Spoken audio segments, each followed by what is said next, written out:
먼저 우리 3대 질병 중에 암이 있고 뇌 심장이 있는데 암보험 먼저 선택할 때 팁을 먼저 말씀을 드리도록 하겠습니다. 제일 중요한 거, 암 분류를 좀 확인을 해라. 이 얘기가 뭐냐 하면은요. 보험회사에서 암보험을 준비할 때 내용들이 뭐가 있냐면은 일반암이 있고요. 소외감이 있고 유사암. 이런 것들을 분류를 지어 놓습니다. 암의 암보험이라는 게 그냥 암 걸리면 나오는 거 아니야? 이렇게 생각하시는 분들이 굉장히 많이 있으실 거예요.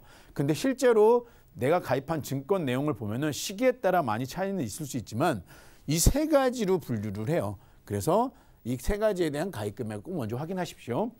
이 이후에 이제 더 자세하게 말씀을 드리도록 하겠습니다. 그리고 부족한 자금은 재진단암을 활용하자. 요 얘기는 뭐냐면은요. 암은 사실 재발률이 굉장히 높습니다. 전이가 이루어지는 경우도 많고요. 완치가 됐다가 재발하는 경우도 있고 암이 완치가 되지 않고 유지가 되는 경우도 있습니다. 근데 진단금은 한 번만 나오고 끝나잖아요. 근데 이 재진단암을 잘 활용하시면은 지속적으로 내 암 치료하는 데 있어서 보험금을 계속 받을 수 있는 겁니다. 그래서 재진단암을 활용하자. 그리고 또 하나 마지막으로 이제 팁이라고 안내드리는 거는 무해지 환급형 보험을 선택하자. 요거는 근데 약간의 리스크일 수도 있는데요. 우리는 보통 보험을 준비하실 때 이 보험을 해지할 거라고 생각하지 않고 준비하세요. 그렇기 때문에 보험료를 좀 더 효율적으로 저렴하게 준비하시는 방법은 일반 보험보다 무해지 환급형이 보통 한 30% 정도? 20에서 30% 정도 저렴합니다. 그러니까 내가 가성비를 좀 더 높이고자 하신다면은 무해지 환급형 보험을 선택하시는 게 굉장히 좋을 것 같습니다. 그러면은 제가 하나하나 다시 한번 짚어드리도록 하겠습니다. 제가 암 분류를 확인하라고 말씀드렸죠. 첫 번째, 유사암이 있고 소외감이 있고 일반암이 있습니다. 보시는 분들 중에는 방송을 시청하시는 분들 중에는 이 내용을 다 아실 수도 있는데 저거 생소하신 분들도 있을 겁니다. 그래서 제가 하나하나 설명드릴 건데 이 표를 보시게 되면 이해하시기 편하실 거예요. 일반암이라는 거는 우리가 알고 있는 그대로라고 생각하시면 돼요. 간암, 위암. 그래서 내가 암보험을 가입했을 때 1,000만 원짜리 암보험을 가입했다. 그러면은 1,000만 원을 주는 거를 일반암이라고 이해하시면 되십니다. 그러면은 유사암과 소외감은 일반암 진단비보다 보험금을 적게 주겠죠. 그러니까 소외감과 유사암으로 분류를 하겠죠. 그래서 이 일반암이라는 거는 기타 모든 암은 그냥 제외를 하고, 자, 이게 소외감입니다. 소외감. 이게 유사암이고요. 유사암은 과거부터 존재했어요. 그랬기 때문에 뭐 갑상선암이나 제자리암이나 경계성 종양, 기타 피부암들을 유사암이라고 얘기를 합니다. 그럼 소외감은 뭐냐? 자궁암, 유방암, 방광암, 전립선암, 대장전망내암 이런 것들을 소외감이라고 분류를 합니다. 근데 여기에서 제가 이거를 언급한 이유 중에 가장 큰 이유는 사실은 과거에는 이게 없었어요. 그냥 일반암과 유사암만 있었습니다. 근데 이것도 표현하는 거에 따라 약간 차이 있는데 회사마다 어떤 회사는 얘기를 소외감이라고 분류하기도 하는데 일반적으로 저희가 봤을 때 일반암, 소외감, 유사암이라고 하는데 일단은 과거에는 이 소외감이 없었습니다. 근데 보시면 아시겠지만 이 유방암이나 자궁암 이런 것들 그다음에 난소암도 포함이 될 수 있는데요. 이런 암들은 여성들한테 굉장히 많이 발생되는 암인데 사실은 보험회사에서 손해율이 굉장히 높은 거예요. 그러다 보니까 이 암들을 소외감이라 그래서 일반암보다는 보험금을 적게 주는 암으로 분류하는 경우가 생겼습니다.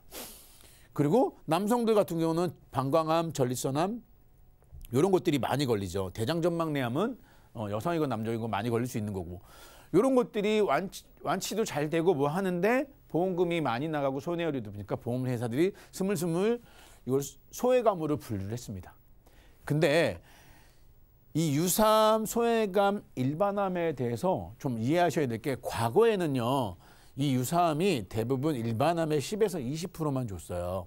그 얘기는 1,000만 원을 가입해서는 암보험을 가입했으면은 유사암은 100만 원이나 200만 원만 줬다는 거죠. 근데 최근에는 내가 유사암 보험을 어떻게 선택하느냐에 따라서 사실은 1,000만 원까지 유사암도 1,000만 원까지 가입이 가능하신 거죠. 그렇다고 하면은 나는 10%, 20%짜리 유사암을 받을 것이냐 아니면 1,000만 원이 지급되는 암보험을 준비하실 거냐 요거는 알고 계신, 분들만 선택할 수 있겠죠. 그럼 소외감은 뭐냐? 이 소외감들은 일반암 한 까치면 1,000만 원 준다고 했을 때 유사암은 10에서 20%만 줬는데요. 이거는 일반암의 40%에서 50%만 준다예요. 그래서 내가 소외감이 분류되어 있는 암보험을 가입했을 때 1,000만 원짜리 암보험을 가입했는데 이 소외감에 해당되는 거는 400만 원, 500만 원만 준다는 얘기가 되겠죠. 근데 여기서 하나 중요한 거는요. 이 소외감이라는 부분이 모든 보험회사가 있지 않다는 겁니다. 이 소외감은 모든 보험사는 아니다. 모든 회사는 아니다. 이 이야기는 내가 보험사를 어디를 선택하고 좀 더 꼼꼼하게 챙겼냐에 따라서 내 보험이 소외감이 분류가 될 수도 있고요. 그냥 일반암에 포함이 되어 있을 수도 있습니다. 그리고 또 하나 이 전체를 소외감으로 분류하는 회사가 있는 반면에 일부 회사들은 한두 가지만 소외감으로 분류하는 회사가 있습니다. 근데 그동안에 제가 많은 증권을 보고 설계를 해보고 상담을 도와드리다 보니 이 소외감 분류는 대부분의 많은 회사들 중에 그래도 생명보험사 쪽에 많이 분류가 돼 있더라. 그러니까 내가 암보험을 선택하시는데 혹시 생명보험사 쪽에 암보험을 선택하실 때는 이런 것들을 꼭 주의 깊게 보셔가지고 내가 소외감 분류가 없는 암을 선택하시는 게 가장 중요한 방법이라고 생각이 되어집니다. 그러니까 암 선택하실 때는 유사암과 소외감과 일반암이 있는데 이 소외감 분류가 가능하면 없는 쪽으로 선택하시는 게 맞고요. 유사암 같은 경우도 일반암에서 10% 20% 주는 게 아니고 별도의 진단비가 1,000만 원 정도는 생성될 수 있는 암보험을 선택하시는 게 옳은 선택 방법이라고 먼저 말씀을 드리도록 하겠습니다. 자, 그래서 암 분류에 대해서 선택을 했고요. 그 다음에 재진단암 선택하라고 제가 말씀드렸죠. 보시게 되면은 각각의 암 진단별로 치료비가 통계로 나와 있습니다. 적지 않은 비용들이 암 치료하는데 비용이 발생이 돼요. 근데 진단비는 한 번만 나오고 끝나거든요. 물론 실손보험으로 같이 중복해서 할 수 있지만은 사실은 이 재진단암을 제가 언급하는 이유 중에 또 하나는 이런 내용들입니다. 암 치료를 할 때 암 발병이 돼가지고 암에 걸려가지고 치료를 받게 되면은요, 암 치료비뿐만 아니고 생활비도 걱정이 돼요. 그렇기 때문에 내가 써야 될 이 소득도 걱정이 되겠고, 그 다음에 암은 재발할 확률도 굉장히 높아요. 그래서 한 번 받은 걸로 끝나는 게 아니고 5년 동안 치료한 다음에 완치율을 따지잖아요. 그러니까 재발률도 높기 때문에 앞으로 혹시 또 발생될 수 있는 것들도 걱정을 하셔야 돼요. 그래서 제가 그동안에 상담하고 고객들을 만나서 보험금을 지급한 결과를 보다 보니 이거 정확한 거는 아니지만 저의 경험치로 봤을 때 만약에 가입을 하고 암이 발병이 되잖아요. 그러면은 많은 분들이 1년에서 2년 정도는 병가를 내세요. 병가를 내셔가지고 치료를 받으십니다. 좋은 회사는 2년까지도 가능하신 것 같더라고요. 그러면은 이때는 복직을 하셔야 돼요. 근데 복직하고 나서 대부분이 보시니까 한 3, 4년 안에 퇴사를 하시더라고요. 왜? 치료도 안 되고 일도 제대로 안 되다 보니까 이분들이 견디지 못하시고 치료하는 데 전념하시겠다 해서 많은 분들이 3, 4년 정도 지난 다음에는 퇴사를 하시더라고요. 그러면은 그동안에 치료비야 일단 진단금이랑 뭐 이런 것들이 있어요. 실손보험. 근데 가장이 쓰러졌다 또는 엄마가 쓰러졌다 이랬을 경우에는 사실은 생활비도 걱정이 되는 거거든요. 왜? 치료하기 때문에 새로 복직하기도 쉽지 않으세요. 그 다음에 생활비뿐만이 아니고 아이들 학원비나 이런 것들도 다 걱정이 되기 때문에 사실은 그래서 암에 대해서는 별도의 진단비를 많이 준비하시는 겁니다. 이런 것들에 대해서 걱정하는 거기 때문에. 그래서 내가 암보험을 선택하는 데 있어서 과연 5천만 원, 1억짜리 가입하면 좋긴 하겠지만 보험료가 굉장히 비싸요. 그래서 저는 선택한 게 재진단암을 활용하면은 이런 것들에 대해서 어느 정도 보강이 되지 않을까라는 생각이 들었습니다. 그래서 재진단암을 활용해 가셔가지고 암보험을 선택하시는데 활용하신다면은 내가 치료하거나 생활비를 하는 데서도 굉장히 큰 보탬이 될 거라고 생각하거든요. 그래서 재진단암 보험료를 한번 봐봤습니다. 재진단암은 이거는 이제 모든 회사를 통틀은 건 아니고요. 일부 회사, 괜찮은 회사라고 판단되는 데를 제가 한번 선택해서 보험료를 알려드리는데 20년 갱신짜리도 있고요. 비갱신도 있습니다. 그래서 35세의 기준으로 가입 금액을 1,000만 원을 잡았을 때 그리고 암 진단 후에 1년마다 보험금이 1,000만 원씩 지급되는 보험을 선택했을 때 20년 갱신으로 하게 되면 남성은 4,980원입니다. 여성은 7,700원 정도 되는 거고요. 근데 이거를 비갱신으로 하게 되면은 남성은 26,270원 정도 되고요. 여성은 17,760원 정도 됩니다. 근데 보시면은 갱신형은 여성이 더 비쌌거든요. 비갱신형은 남성이 훨씬 비싸죠. 이 이유는 사실은 35세라는 나이를 기준으로 봤을 때는 사실은 남성보다는 여성의 암 발병률이 높아요. 그래서 이게 만약에 20년 지난 다음에 갱신될 때는 보험료가 좀 달라질 수 있겠지만 어찌됐건 간에 이 갱신형과 비갱신형 중에 본인의 선택에 맞게끔 보험금을 선택하시면 되겠죠. 그 다음에 재진단암을 선택하신다. 그러시면은 요거를 참고해 두시면 좋을 것 같아요. 회사별로 1년마다 주는 회사도 있고요. 재진단암을 2년마다 주는 회사도 있습니다. 그러면은 나의 실정에 맞춰가지고 1년마다 주는 회사가 나은지 2년마다 주는 회사가 나은지를 판단하셔가지고 나의 경제적인 상황이랑 맞춰서 이 재진단암을 선택하시면 굉장히 효율적이라고 생각이 되어집니다.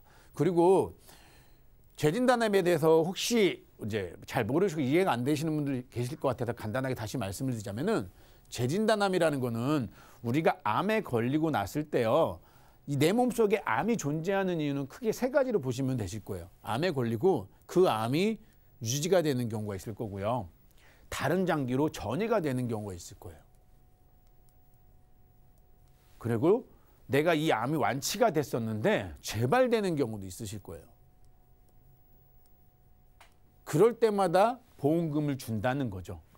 이 세 가지 경우에 해당될 때마다 보험금을 1년마다 주느냐, 2년마다 주느냐, 요거에 따라서 이제 보험금이 계속 지급됐다고 보시면 돼요. 그러면 이 세 가지가 뭐냐면은요, 결국에는 내 몸속에 처음에 암에 걸리고 나서 어찌됐건 이 보험이 해지되기 전까지 내 몸속에 암이 존재하면 무조건 준다는 거죠. 왜? 유지되는 암, 전이되는 암, 재발되는 암. 이거 말고 내 마음속에 암세포가 존재하는 경우는 없거든요. 그러니까 어찌됐건 첫 번째 암에 걸리고 나서 내 몸속에 혹시 암세포가 존재한다는 진단을 계속 받게 되면은 1년마다 계속 보험금이 지급되는 거니까 굉장히 효율적인 담보입니다. 근데 요거는 이제 보험료가 내가 이제 경제적인 상황을 봤을 때 이 정도 보험료를 생각했는데 요거보다 비싸다 그러면은 거기에 맞춰서 20년 갱신형을 선택하시는 방법도 있고요. 비갱신형을 선택하시는 방법도 있습니다. 그러니 재진단암 저는 이것도 사실은 많이 없어질 확률도 높은데 미리 알고 계신다면 준비하시는 게 좋을 것 같습니다. 자, 그 다음에 이제 암에 대해서 말씀을 드렸고요. 2대 질환에 대한 팁도 먼저 말씀을 드리겠습니다. 팁을 먼저 말씀드리고 자세하게 설명을 드리도록 하겠습니다. 이제 보장의 범위, 암처럼 보장의 범위를 꼭 확인하셔야 된다. 우리가 많이 알고 있는 뇌출혈이라는 것도 있고요. 뇌졸중도 있고 뇌혈관 질환이라는 담보도 있다. 거기 심장 쪽 질환은 급성심근경색과 허혈심장 질환이라는 담보 두 가지가 있다. 요게 보시게 되면 범위가 큰 쪽으로 보시면 되시고요. 그 다음에 두 번째, 무조건 일찍 준비하자. 사실은 유병자분들은 최근에 작년에 비해서 더더군다나 올해 들어서는 보험이 많이 바뀌어가지고 굉장히 어렵습니다. 작년에는 그래도 2019년도까지만 해도 유병자들한테 뭐 뇌나 심장 쪽 질환에 대해서 많이 오픈되어 있었는데 이제는 다 막혔어요. 그래서 유병자분들 가입이 어려우세요. 그리고 무조건 일찍 준비하자는 내용은 예를 들어서 어린이 보험을 준비하는 성인을 봤을 때 어린이 보험과 성인 보험의 가장 큰 차이는 가입 한도가 높다는 거예요. 보험료가 싸다기보다는 가입 한도가 높다는 겁니다. 그러니까 요거는 꼭 일찍 준비하시는 게 좋습니다. 그리고 2대 질환도 사실은 재발률이 높아요. 전이나 이런 건 없는데 재발률이 굉장히 높아요. 근데 재발률이 높은 이 질환을 대해서 진단금을 재진단금을 받는 경우는 최근에 나오긴 했는데 아직 화두가 되지 않았기 때문에 재발률이 높은 거에 대한 대비를 하셔야 되는데 이거를 저는 수술특약으로 꼭 준비를 했으면 좋겠다. 그 다음에 암보험처럼 무해지 환급형을 선택하시면은 좀 더 효율적으로 보험을 준비하실 수 있겠다라고 말씀드리겠습니다. 그러면은 하나하나 간단하게 짚어드리도록 하겠습니다. 보장의 범위. 먼저 뇌질환을 먼저 봐볼게요. 뇌혈관 질환. 아까 처음에 제가 말씀드렸죠. 뇌출혈, 뇌졸중, 그 다음에 뇌혈관. 요거는 쉽게 이 표를 보시면 돼요. 이 표를 보시면 되는 게 뇌혈관은 이거 전체를 포함하는 이 박스에 있는 거고요.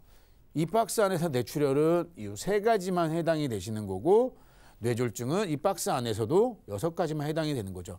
그래서 아까쯤에 볼 때 이렇게 보시면 되겠죠. 그래프를 이렇게. 뇌출혈보다는 뇌졸중의 범위가 넓고 뇌졸중보다는 뇌혈관 질환이 범위가 넓다. 그래서 진단 확률을 보게 되시면은 발병을 확률을 딱 보시게 되면은 내가 뇌혈관 질환으로 보험을 가입했다. 그러면은 뇌혈관 관련된 진단 코드를 받으셨을 때 거의 100% 보험금을 수령하실 수가 있겠죠. 근데 뇌졸중으로 진단을 받았다. 그럼 아니면 내가 뇌졸중으로 보험을 가입했다 했을 때는 사실은 한 63% 정도가 보험금을 수령할 수 있다고 보시면 되세요. 근데 뇌출혈만 되어 있는 보험을 가입되어 있다. 그러면은 전후 10% 미만의 확률로 보험금을 받을 수가 있는 거죠. 근데 우리는 보험을 준비할 때 이런 걸 따져보시지 않으셨을 거예요. 이거 굉장히 중요하거든요. 근데 제가 이쪽에 전문가로 있기 전까지는 저 역시도 똑같았어요. 시청자님들과 똑같이 뇌출혈만 되는 보험을 갖고 있었습니다. 그래서 제가 제 보험을 보완을 하면서 이렇게 준비하게 된 거죠. 그러니까 시청자분들도 증권을 보실 때 뇌출혈 진단만 되어 있으면 요거는 굉장히 리스크가 크니까 잘 좀 변경을 주실 필요가 있고 보완을 하실 필요가 있죠. 이 표만 보시더라도 충분히 아실 수 있으니까 요거에 대해서는 반드시 이거 굉장히 중요한 겁니다. 많은 분들이 뇌출혈만 되어 있는 보험들이 많으세요. 그러니까 요거는 꼭 준비하셔가지고 미리 준비하시는 게 옳습니다. 심장 쪽 질환도 한번 봐보겠습니다. 우리가 그때 보시면 아까 제가 말씀드린 것처럼 심장 쪽 질환도 허혈성 심장 질환은 표는 이 전체를 포함해요. 근데 심근경색은 이 전체 중에 이 3가지만 포함을 해요. 보험회사에서 얘기하는 담보의 이름이 허혈성 심장 질환과 급성 심근경색이라는 담보가 있어요. 근데 이렇게 많은 질병 코드가 있는데 이 중에 3가지만 급성 심근경색이고 나머지는 허혈성 심장 질환이라는 거죠. 그러면 제가 보험을 가입하는 데 있어서 이 3가지만 되는 것보다는 이 전체를 포괄하는 보험이 좋으시겠죠. 그러니까 전체를 포괄하는 보험을 준비하시는 게 옳다고 판단되어집니다. 이 중에 굉장히 중요한 게 심장 쪽 질환의 가장 발병률이 높은 게 협심증이거든요. 거의 70% 가까이 육박하는데 얘는 별도의 협심증 진단이 없어요. 그러니까 허혈성 심장 질환으로 가입을 하셔야지만 보험금을 수령하실 수 있어요. 내가 심근경색으로만 가입되어 있는 보험이었다? 협심증 진단을 받았을 때는 한 푼도 받을 수가 없어요.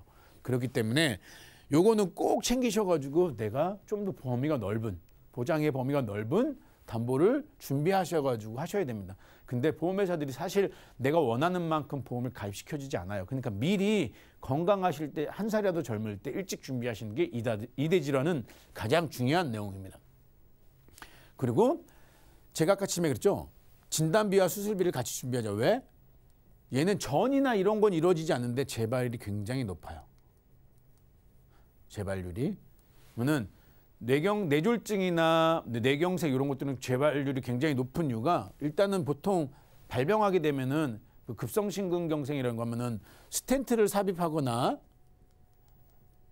카테터를 주입하는 수술을 받게 돼요.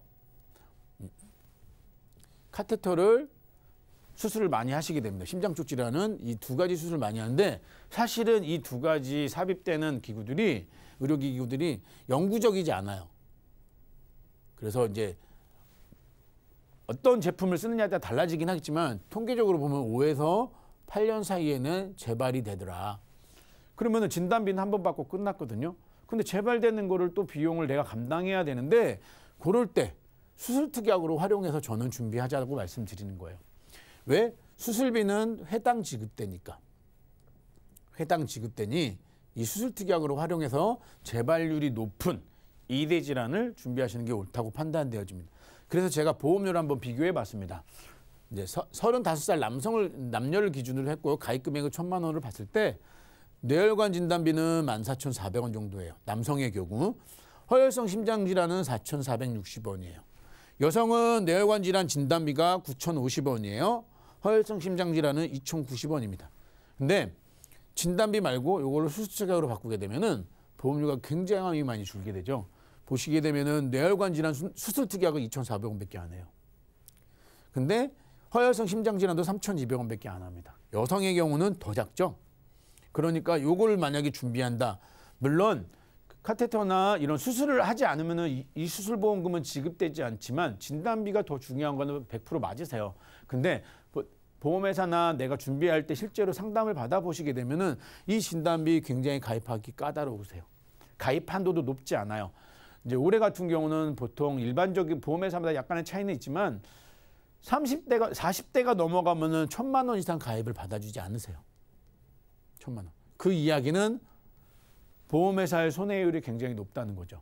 그러니까 진단비가 중요한 거는 맞는데 부족한 진단비를 다른 걸로 다른 데 보험을 여러 개 가입하는 것도 괜찮은 방법일 수 있겠지만 수술 특약으로 활용하신다면은 좀 더 효율적이지 않을까라고 판단되어져서 말씀드렸습니다.